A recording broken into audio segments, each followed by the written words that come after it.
Welcome to Slow News Day Live. My name is Steve Poikinen. I'm here in beautiful Boulder Creek, California, where the national shirt is our state flag, the pit bull is our state bird, and cannabis is our state flower.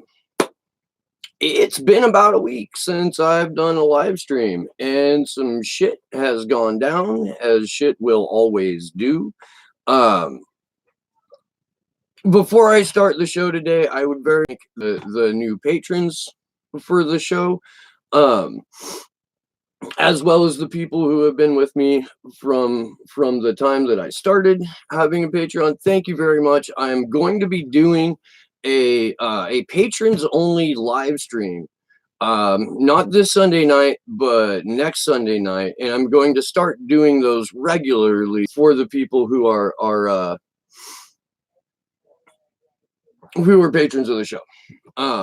So Morning Kelly, or Political Verdancy, or however you want me to call you, Dingo and Josh, welcome. I hope you all had a fantastic week. I had a pretty rough fucking my work has been kicking my ass all up and down the place. And yeah, I'm fucking feeling old and broken is how I'm feeling.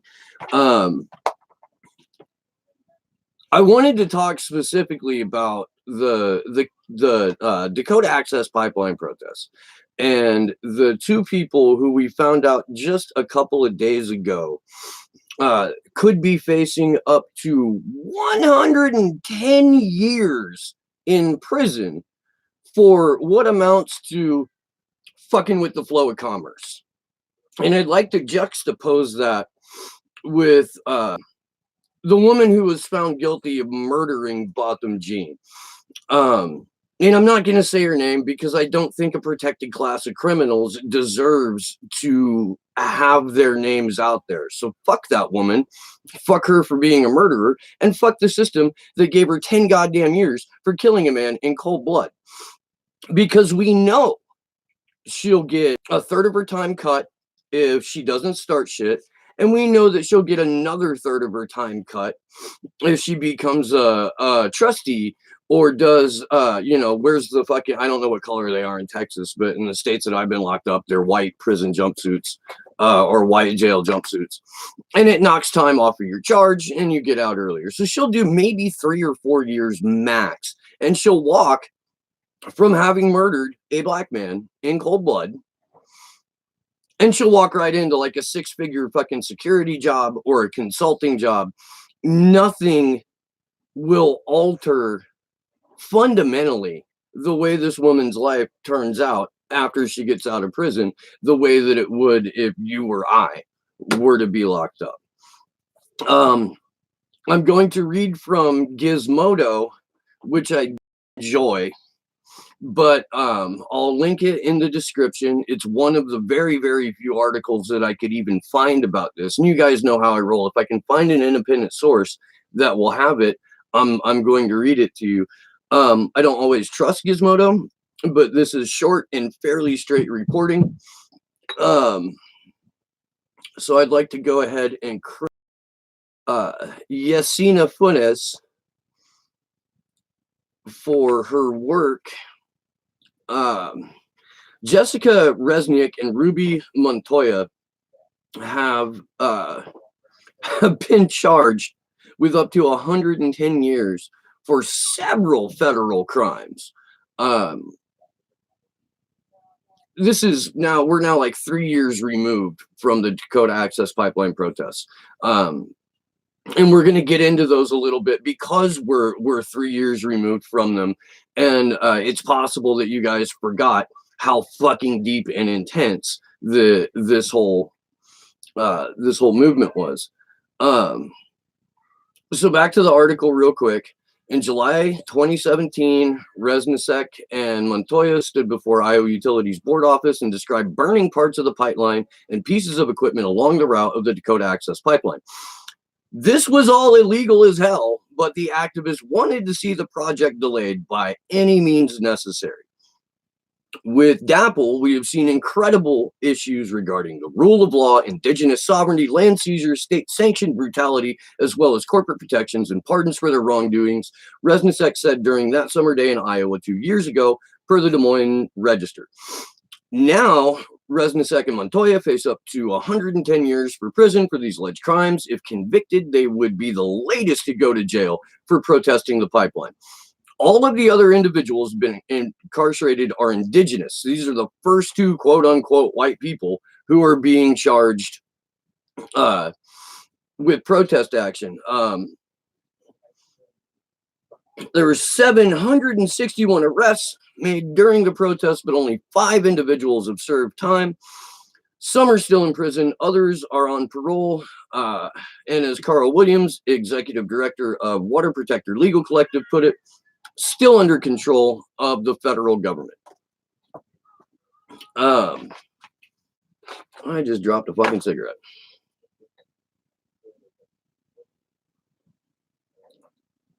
Let's scroll down a little bit and see if that's the end of the article. There we go.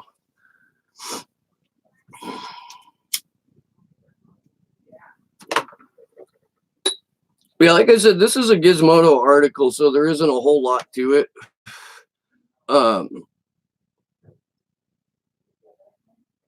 Since Standing Rock protests, 36 states have considered laws to punish peaceful assembly. 16 so-called protest laws have been enacted across the U.S. since November 2016, according to the International Center for Not-for-Profit Law.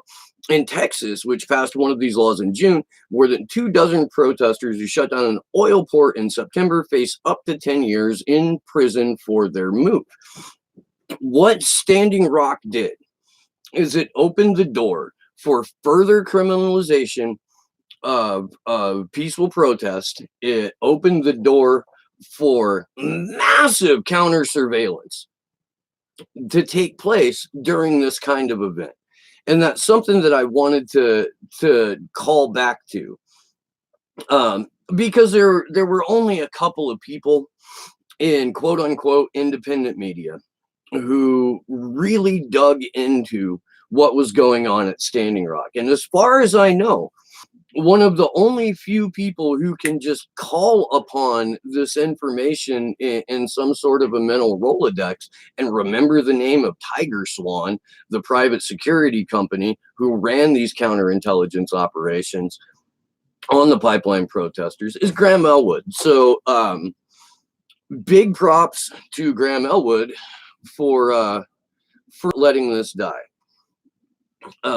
I want to go to The Intercept, who was actually the outlet that received leaked documents and cables and daily intelligence briefings that were prepared by members of Tiger Swan during these protests.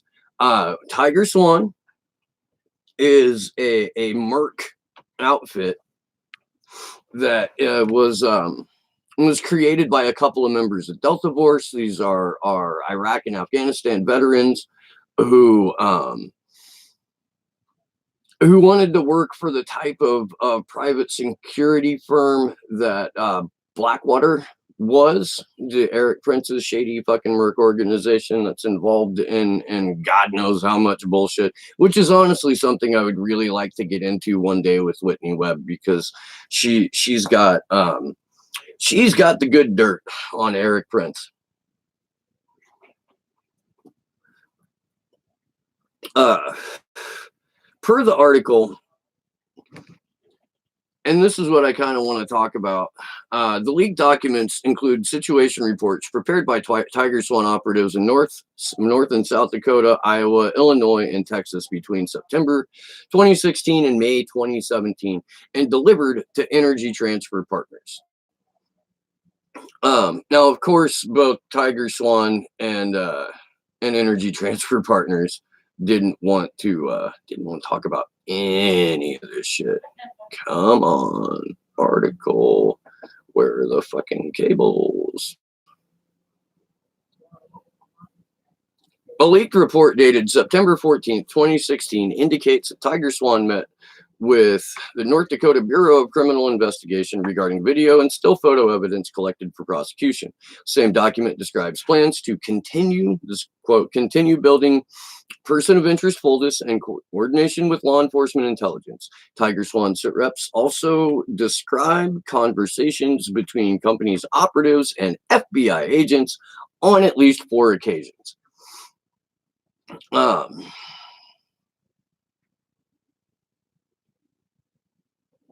In one email, National Security Intelligence Specialist Terry Van Horn of the U.S. Attorney's Office acknowledged his direct access to the helicopter video feed, which was tracking protesters' movements during a demonstration. Watching a live stream from DAPL helicopter pending arrival at sites, he wrote. Cecily Fong, a spokesman for law enforcement throughout the protests, acknowledged that an operations center in Bismarck had access to the feed, stating in an email to the Intercept that the video was provided as a courtesy, so we had eyes on the situation. This is a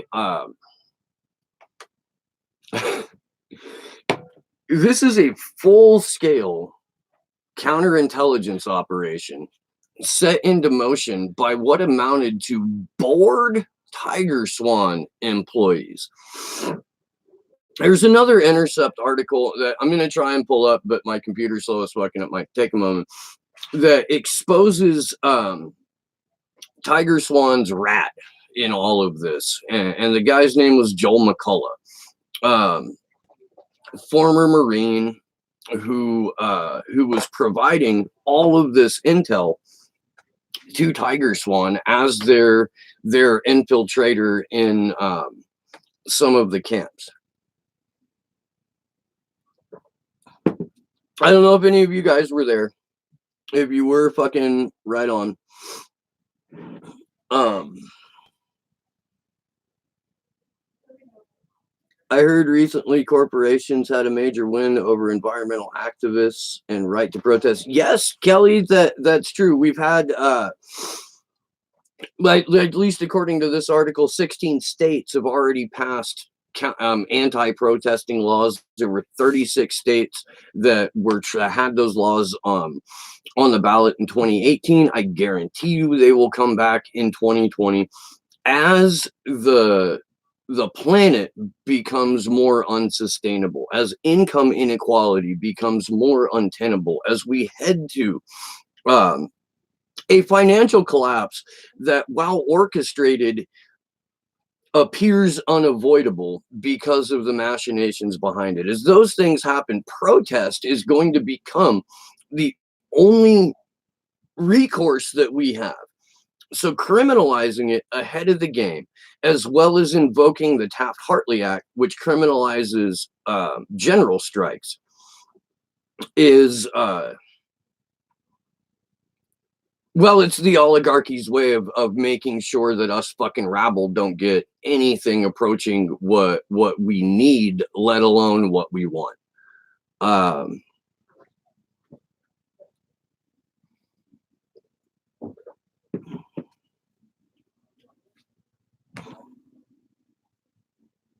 We're losing our rights left and right. Yeah. I mean, that's a 100% accurate statement. If you want to know who has the rights, all you've got to do is compare a 3 years on 10 years sentence for murdering a black man in cold blood because you're white and you've got a badge versus 110 years for damaging a pipeline and some equipment. There are ancillary arson charges that these two women are facing. And by the way, out of the 5 people that have served time for this, 3 are Native American men, indigenous men, 2 are women, and now we're going to have 2 more women sentenced to up to 110 years. Protests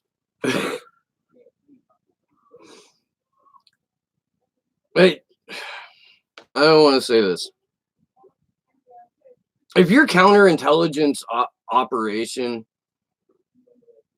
is centered around targeting people with drug addiction, as the reporting on Joel McCullough proves, or targeting women. You're a fucking shit human. I mean, that's just the long and short of it.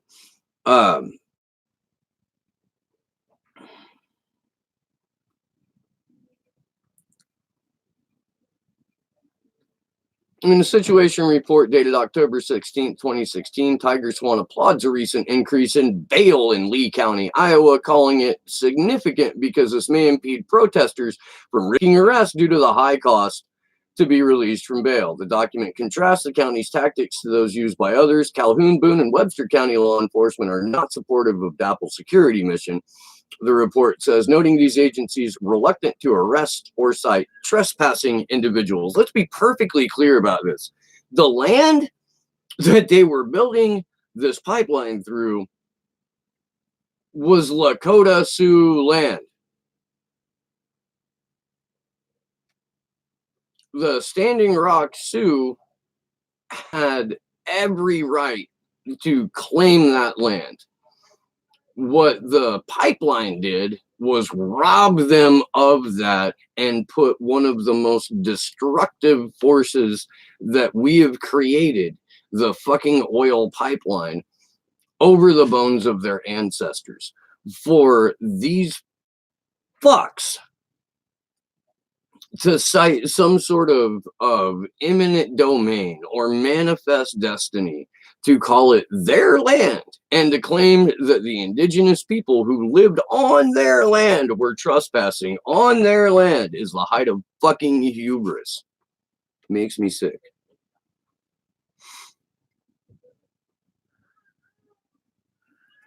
Tiger Swan's internal files describe its utilization of aerial surveillance, including the use of helicopters and drones to photograph and monitor the pipeline opponents. The September 12th sitrep notes an operation by construction workers is overwatched by a predator on loan from the JEJOC from Oklahoma. They're flying fucking Predator and Phantom 4 drones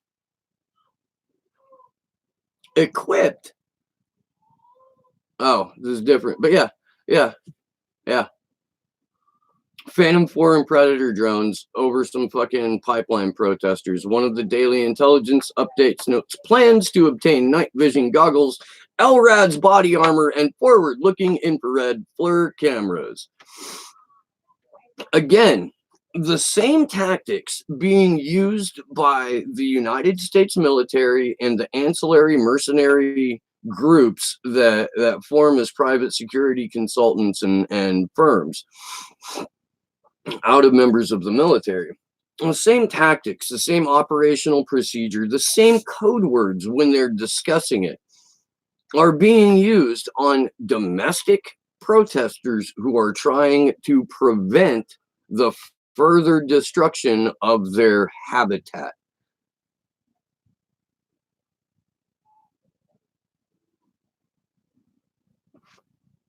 What the fuck?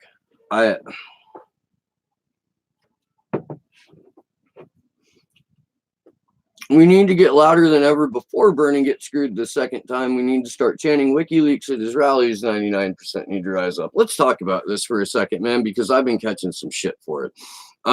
We had on the Free Assange Vigil this Wednesday a video journalist named Dak Rouleau who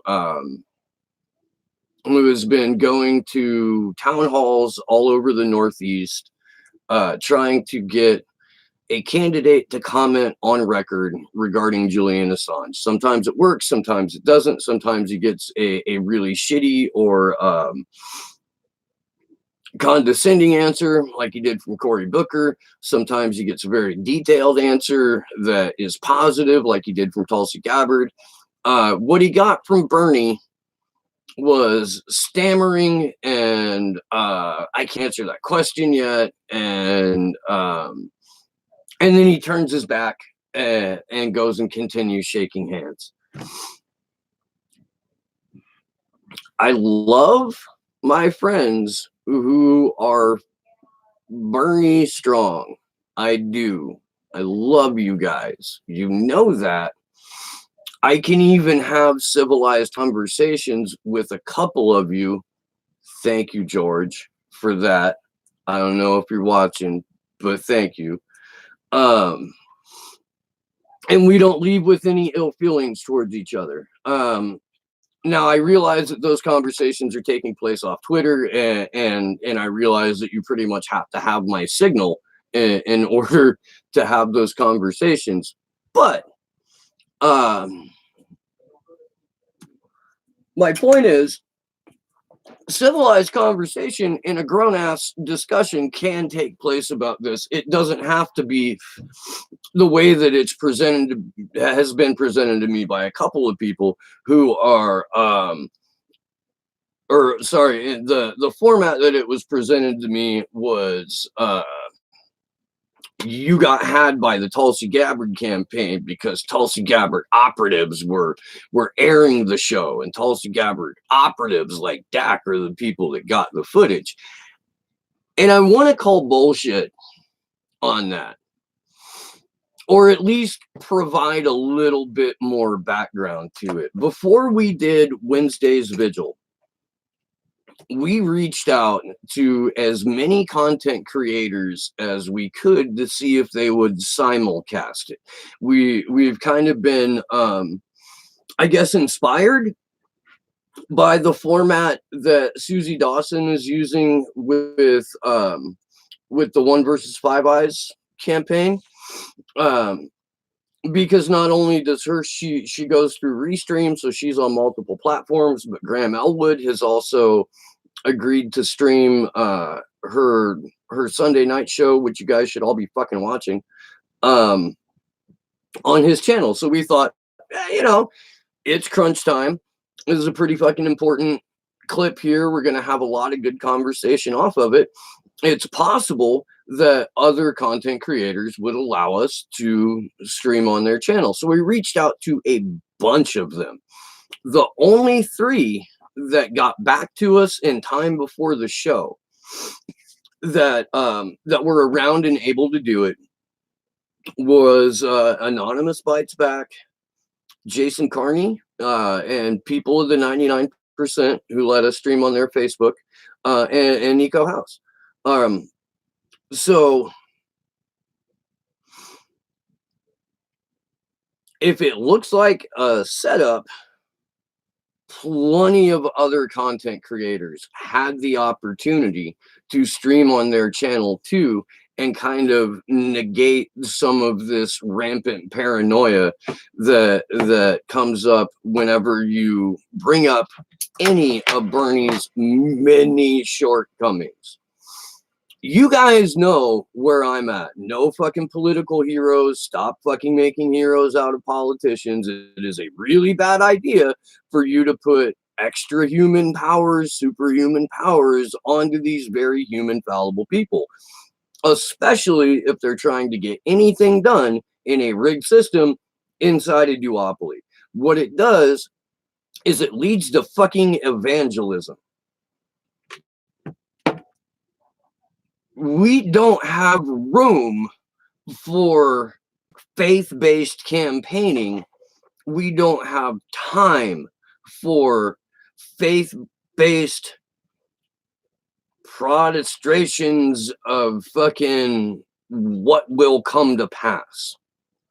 Having said that, let's dab for Jesus.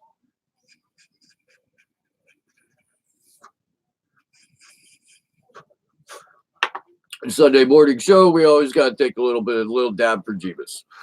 So if you're pissed that we didn't, if you're pissed that we didn't treat Bernie Sanders with kid gloves, if you're pissed that we held him to a standard that we did everybody else, that we didn't create a completely different standard for Bernie Sanders alone, that's a fucking you problem, dog. That's not me. That's not Andrew. That's not Taylor. That's not Christie. I don't even think it's Dak. I don't. I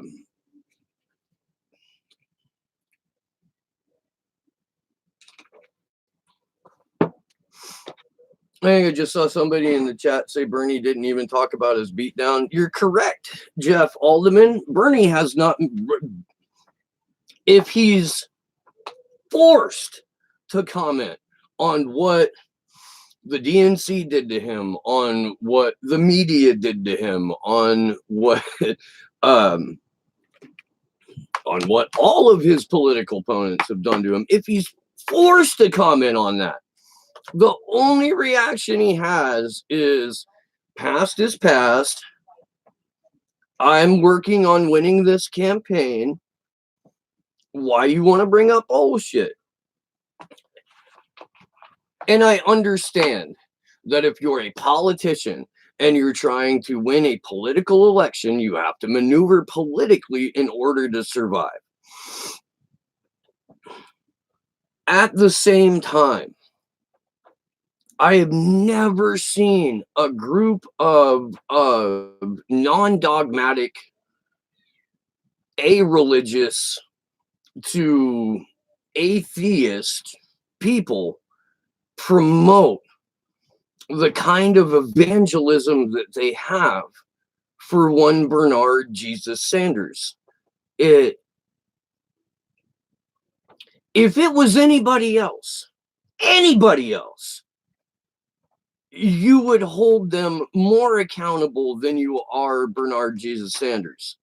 And that bothers me because we're making faith-based excuses for a situation that can be dealt with in real fucking time right now.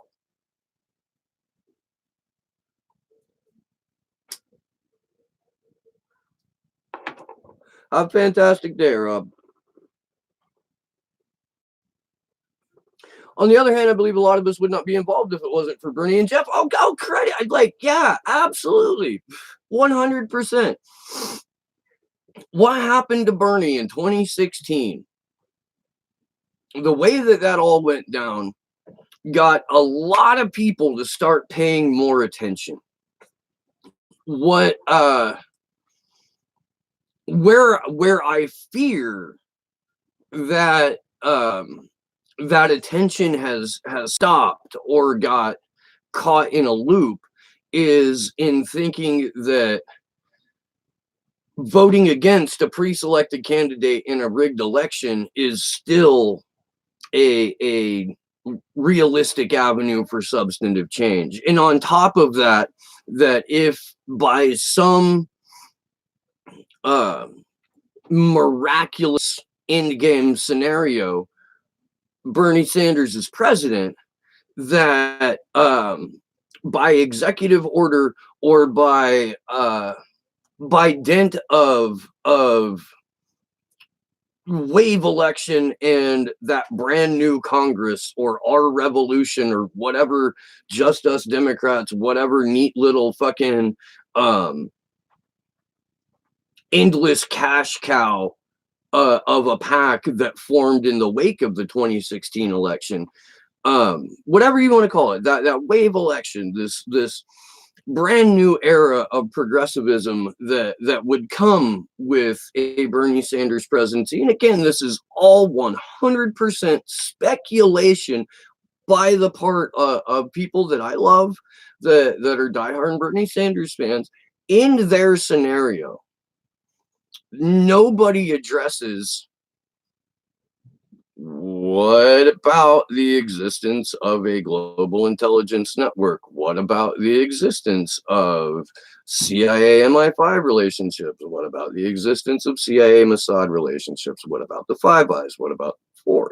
Like this is never factored into the in-game scenario. Neither is the reality of millions of coastal climate refugees.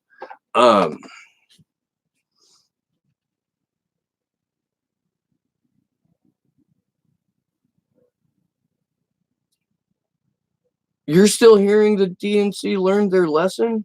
That is That is insane. We have the proof from the DNC and from the people who were members of the DNC who were reporting on it from the fucking Unity conference that they learned how to cheat better, that they learned that because there was no pushback really for what they did in 2016, they can do more of it. In fact, they can also purchase the life of Julian Assange, have him illegally dragged out of the Ecuadorian embassy, thrown into Belmarsh prison, and people will get mad at you if you point out that Bernie has a chance to do something about it and isn't. I'm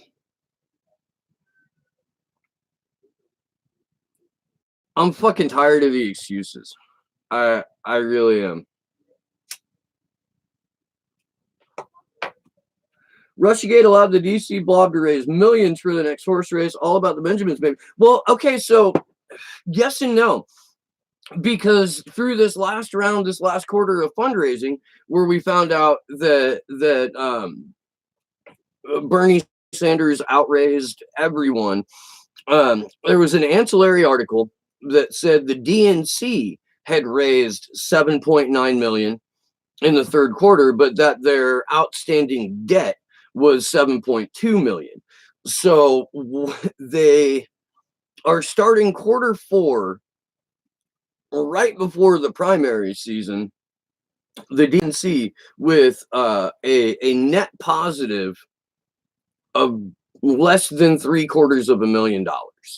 So they have hit up all of the centrists, including Elizabeth Warren, to fundraise on behalf of the DNC, and they're going to be doing 10K a plate dinners and meeting with cable executives and Goldman Sachs lobbyists and Morgan Stanley lobbyists to raise money specifically for the DNC.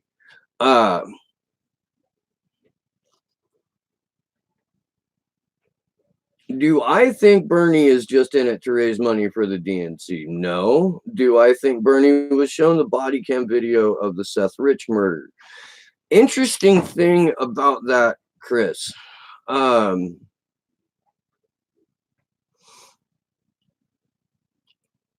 Interesting thing about that. I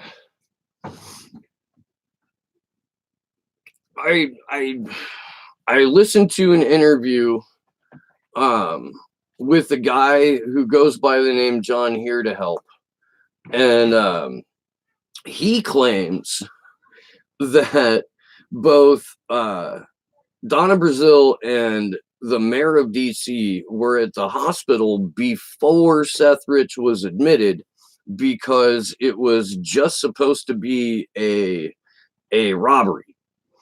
They were just supposed to go for the flash drive that had the DNC leaks on it.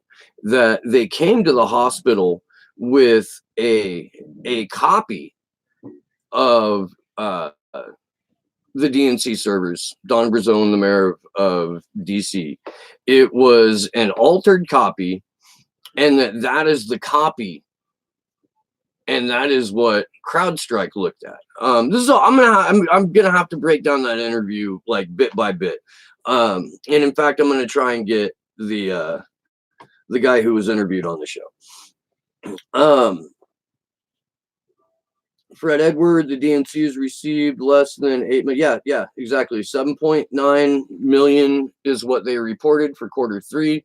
They said their outstanding debt was 7.2 million, which leaves them with less than $750,000 going into this fourth quarter.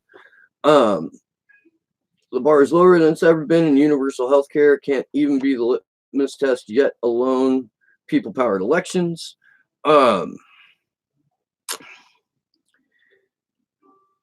I agree. I mean,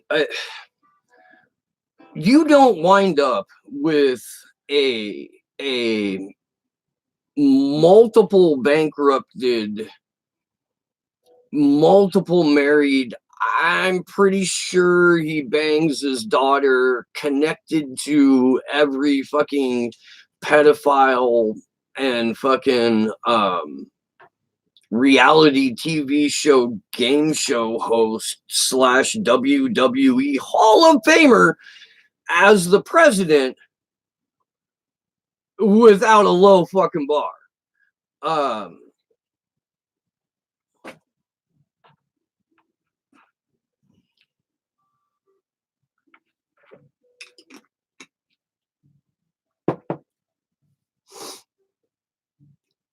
I really thought that Jimmy Dore was gonna be right when he was predicting that Trump would take the mask off of how corrupt and how wholesale broken our politics are and our government are, and people would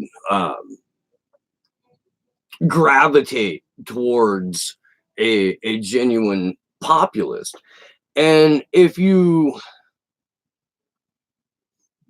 look at the map of donors to the Sanders campaign, if you look at the amount of volunteers that he has, or the amount of individual contributions,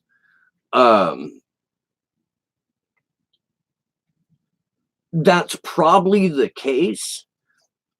But our oligarchy has never allowed reality to get in the way of a good narrative.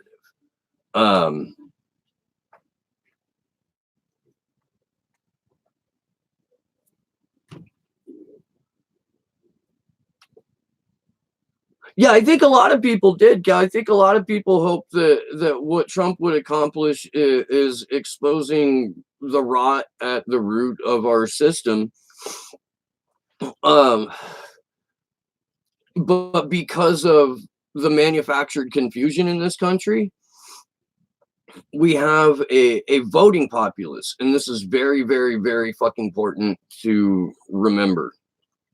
And I'll circle back to it. We have a voting populace who believes that there's a fundamental difference between the Republican Party and the Democratic Party, that members of one party or the other are the enemy, that working with the enemy is treason, and that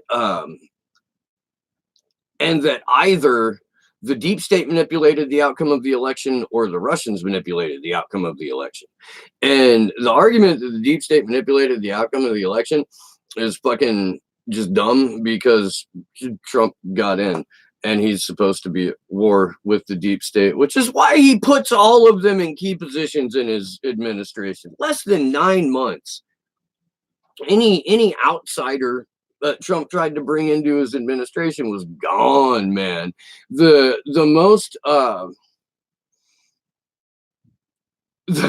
like out of the box person he had was H.R. McMaster, and that guy's a fucking emeritus member of the Council on Foreign Relations.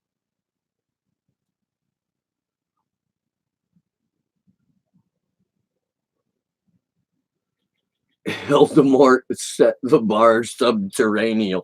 Well, look, man.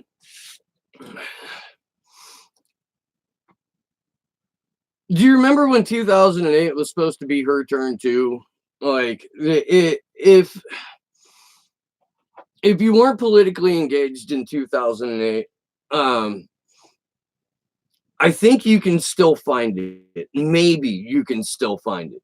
There was a segment on Keith Olbermann's show in June of 2008, or late May of 2008, where he had to call Hillary Clinton out to the woodshed, because she basically suggested that even though she was clearly losing, she still had a pathway to the presidency, because Robert Kennedy got murdered before the California primary.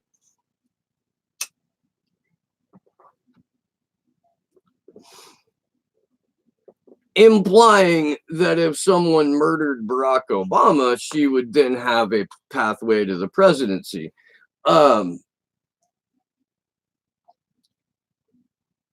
It's not like Hillary or her followers went gracefully into that cold night, brother. The Pumas, the party unity my ass people, voted for John McCain at a rate that was almost double of what people who voted for Bernie in the primary voted for Trump in the general.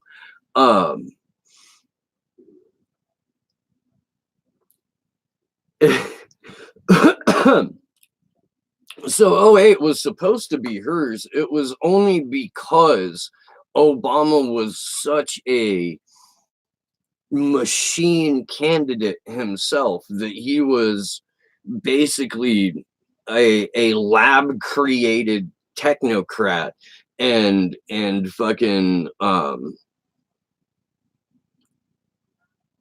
groundskeeper, I guess, for the infrastructure that that Reaganomics put forth.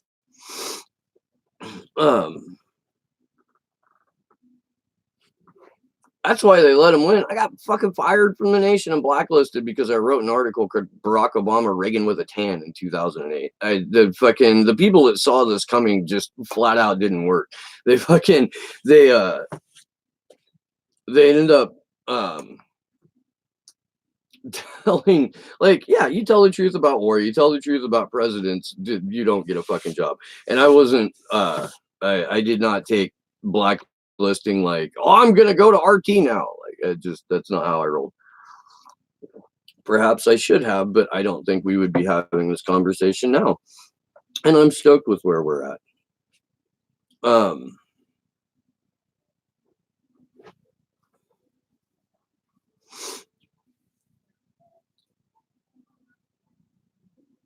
Netflix got on their knees for Saudi Arabia just like Trump did. So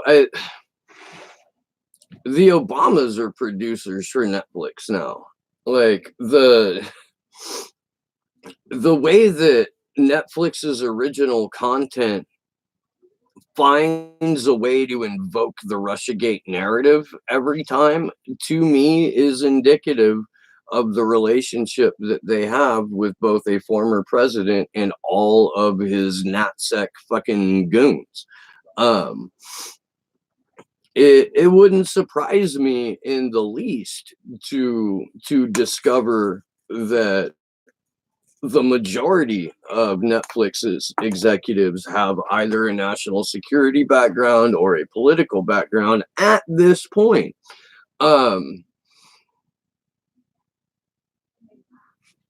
This is why Stranger Things season 3 was heavy on the Russia spy narrative. Yeah, I watched about 15 minutes of Stranger Things season 3 episode because my wife digs the show.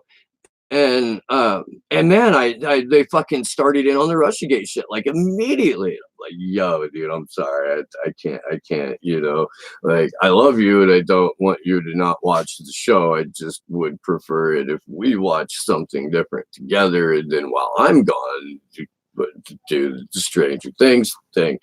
But yeah, I mean, it's just the overwhelming NatSec narratives that are produced in film and television and sporting events and commercials and fucking, I mean, every aspect of both popular culture and news. I mean, clearly it's hard to get past that when you've lived with the propaganda and it's all you know, and you've been coached your entire life to have a visceral freak out whenever you encounter information that goes against your preconceived notions. Like going from that to even I don't know, even Jimmy Dore or Jamarl Thomas, or people that are still primarily just doing a horse race show, but they're doing it on YouTube, and they're pointing out that that the race is rigged, but still believe that you can both win a rigged election and change the system from the inside. Even if you're there, like, it's a long walk, dude. I've seen people who I know through like years and years of fucking Facebook who will rail against establishment politicians while criticizing people for having a show on YouTube. The Cold War's still on now, Fred. We've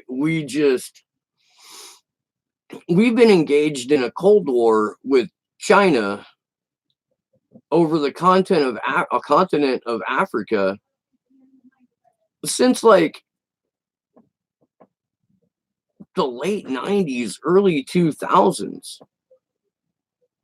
Certainly since the mid 2000s, where it's been like active fucking proxy war, or China's form of, I guess, counterintelligence, where instead of arming both sides of a conflict, they pick a side that will be most beneficial to them and just bribe the fuck out of them for their natural resources. If you find a country in Africa that isn't warring currently, it's because they already have a very large cash agreement with China for the extraction of natural resources. And that's all we're there for.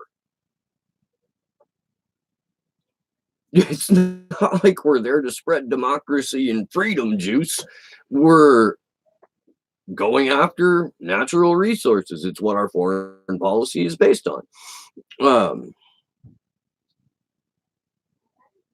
The Olympics in Japan 2020 will be great political theater showdown. Yeah, I'm more concerned about World Cup 2020 and fucking what, like Yemen? Qatar. It's in Qatar. Back in the days of Air America Radio, RFK Jr. had a show with Sam Cedar and Mike Papatonio. Yeah. Did you know the Kennedys and Pat Robertson both own diamond mines? And yes, I did. I knew that. And I also knew that Elon Musk's family owns the largest emerald mine in Africa.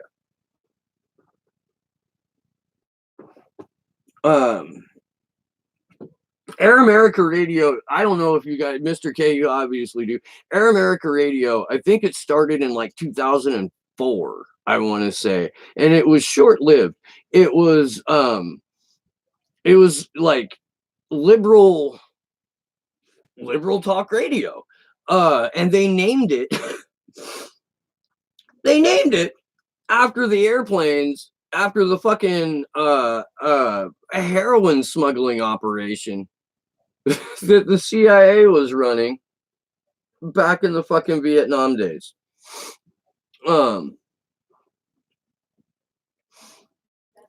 But Air America, like Al Franken had a radio show on that. I think I want to say Naomi Klein did too. Rachel Maddow had a radio show on that. It was just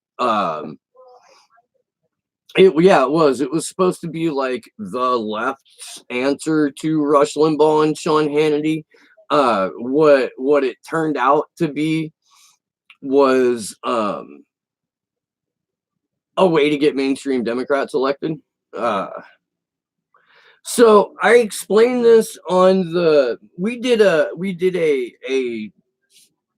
sort of impromptu happy birthday to WikiLeaks Free Assange vigil the other night on Friday. And I went into this a little bit on that. The question is, you get a chance to see the clip of Hillary and Chelsea on The View going off on Julian Assange. I want to make this perfectly clear.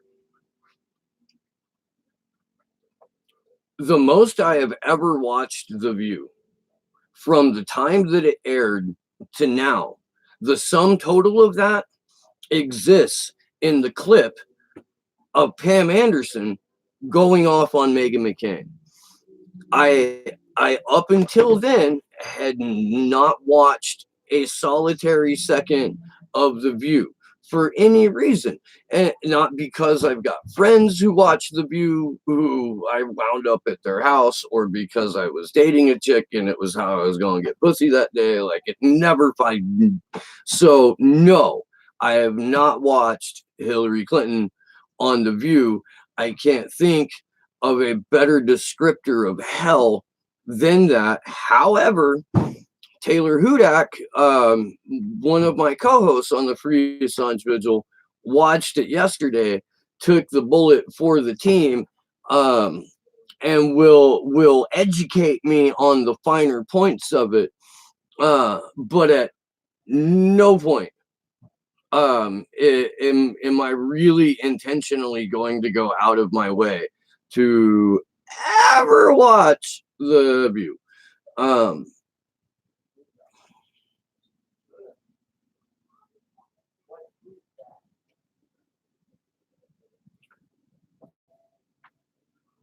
Aaron Korea did have a lot of CIA people on it. So does RT now. Tom Hartman used to be CIA. I didn't know that. I would believe it.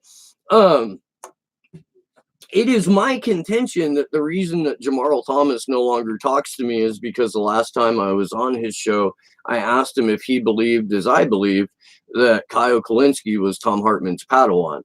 And I think that JT's love for Kyle and my inability to not recognize that Kyle Kulinski is Tom Hartman's Padawan is what drove a wedge between us.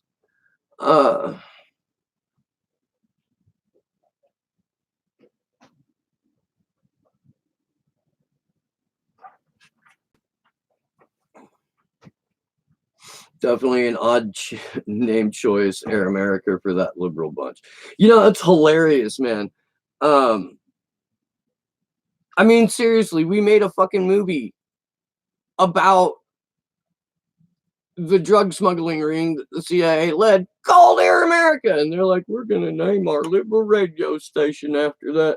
That was a good movie. I love that Kurt Russell. I don't really like, it was either Kurt Russell or Patrick Swayze. I can't remember which, but you know, yes, Jack Rice had a show on fucking Air America. Like, I realized that was 15 years ago, and I realized that I may be, you know, dating myself a bit here. But I was also at the time, one of the women that I was dating was heavily involved with the Democratic Party in that area.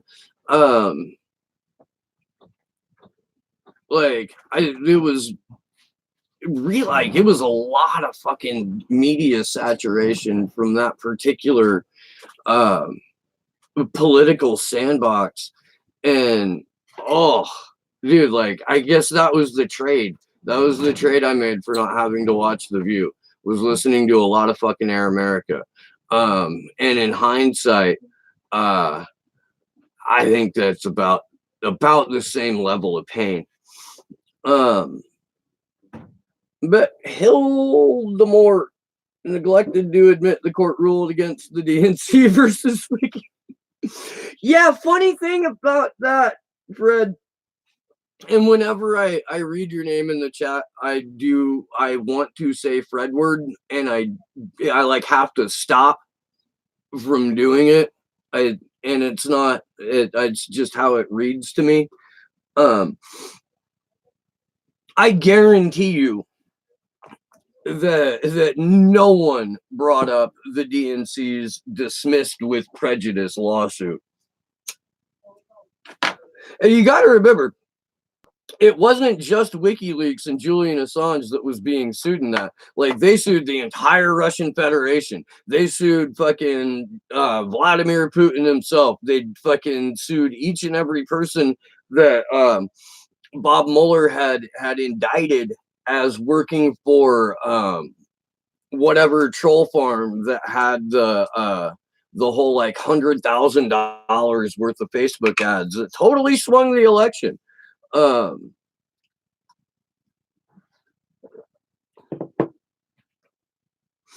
Any predictions on how the next rigged DNC presidential debate will go?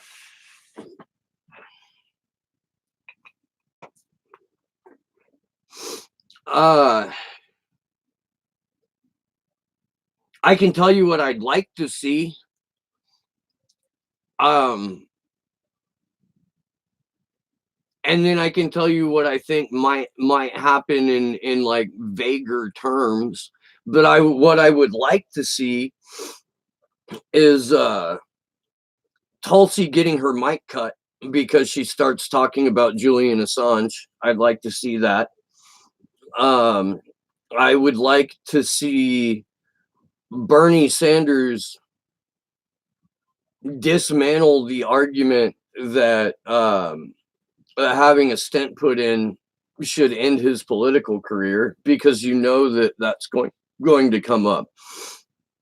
I would like for any of those candidates, when it comes up, when the issue of health in a candidate comes up, I would like for any of the 12 candidates on stage, I would like for any of them to point at Joe Biden and say, this motherfucker is unraveling in real time in front of us, and the only reason they're pushing his fucking rapidly cognitive declining ass out into the public is so he can raise money for the goddamn DNC. That's it. That's the only reason. He's a fucking hooker. Make him go away.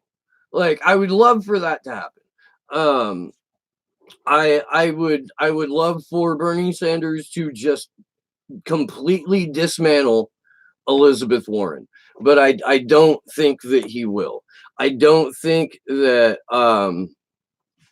with 12 of them on stage, I don't think most of the candidates are going to get a lot of time to talk. I think it is a very, very bad format. If there's 12 candidates, they should be split into 2 nights, 6 and 6, with like 3 fucking hours, just so they screw up. You let these motherfuckers talk long enough, they're going to tell you who they really are. That's what I want. That's what I want to see in a debate.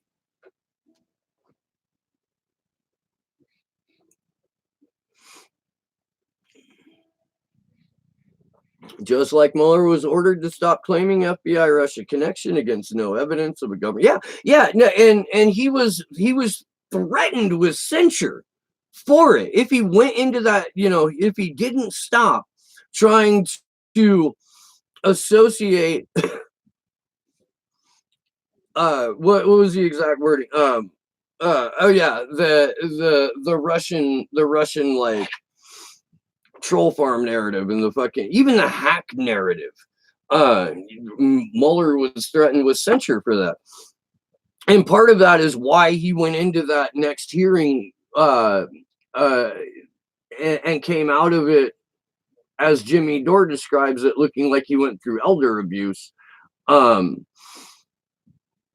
because he couldn't say shit. Like, his whole fucking career was on the line. Or if he directly answered a question, he would have completely fucking contradicted not just a couple of years of narrative, but his entire career.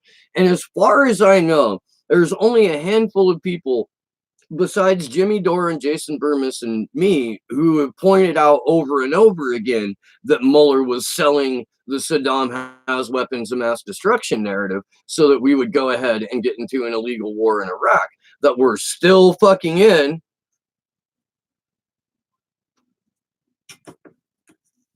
By the way, friend of the show, Ron Placone, used one of my jokes on a Jimmy Dore live stream, and I fucking it made me super, super happy, even though I did not get credit for it on the show. But he told the war in Afghanistan is old enough to join the army and fight in Afghanistan, and that was cool.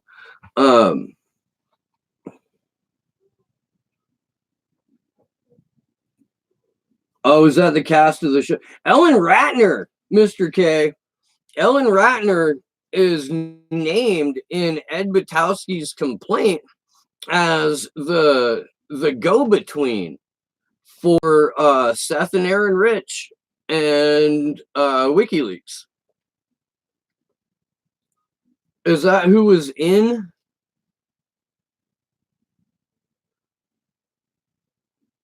Air America? Mel Gibson and Robert Downey Jr. and Ellen Ratner. I'm sorry, man. It's been a long time since I saw that movie.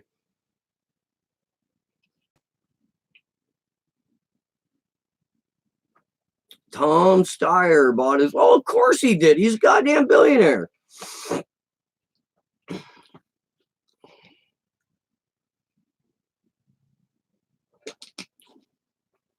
I'm actually starting to wake up a little bit.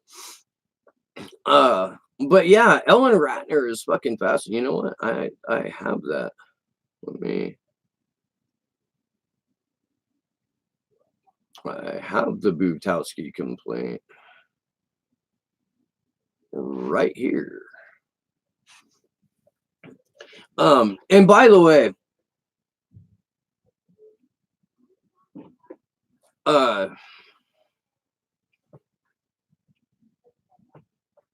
if you want more extensive follow-up on this, I have a fantastic show with Brooke Hines, who hosts a Sunday show on Progressive News Network on Blog Talk Radio. Who Brooke has researched this incredibly thoroughly because it's what walked her over the line after Seth Rich's murder. She couldn't deny the complete and overt nature of the DNC.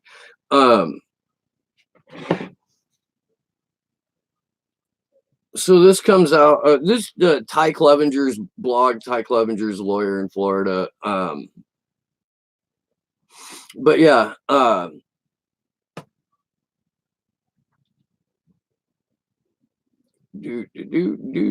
Yes, Ellen Ratner's brother was Julian Assange's lawyer. That's correct.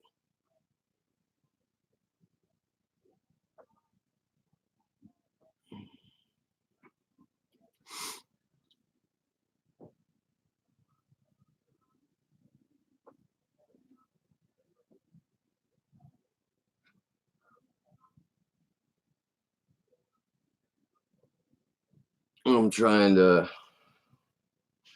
figure out the best. Oh, here, I'll put the Butowski complaint in the stream right now for anyone who wants to look into that a little bit further.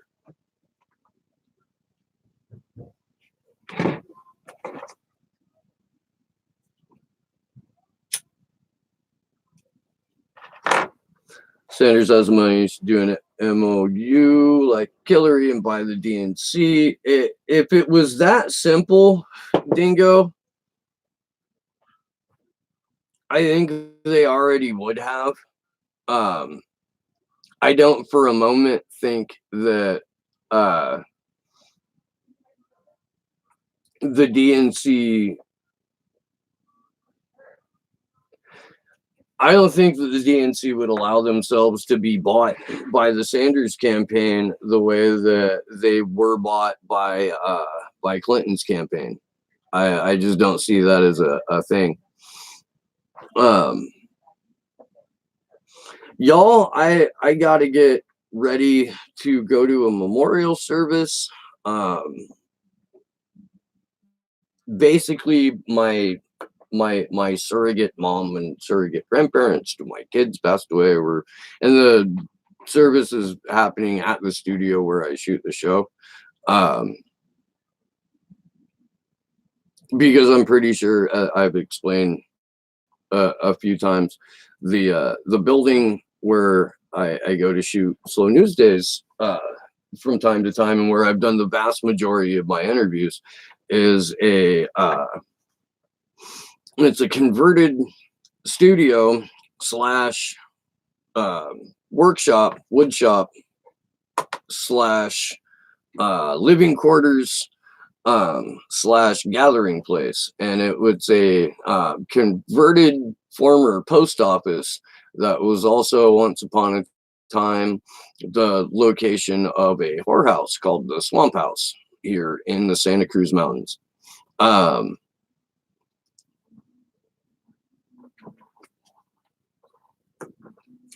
So it is a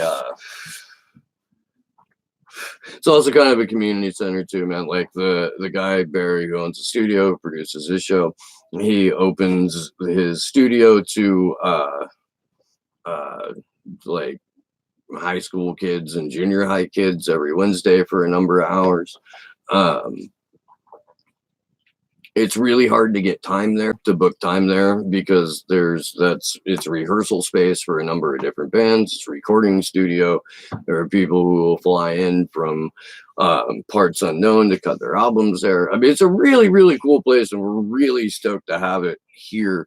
But it is also hosted many a memorial service for people who were beloved members of the Santa Cruz Mountain family. And that's what's going on today.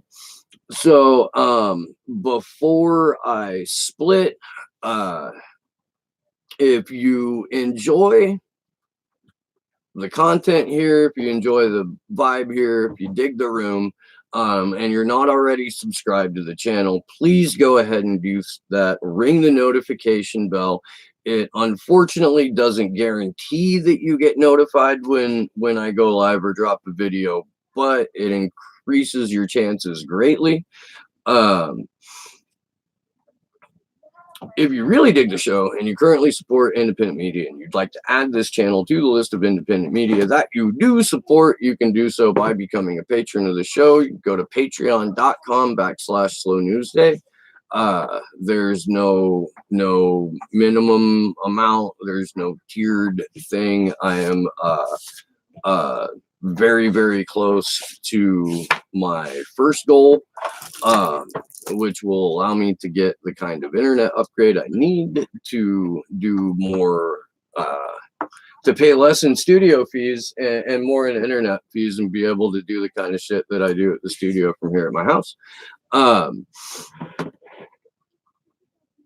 In the meantime, this has been Slow News Day. I'm Steve Poikinen. Good luck to us all.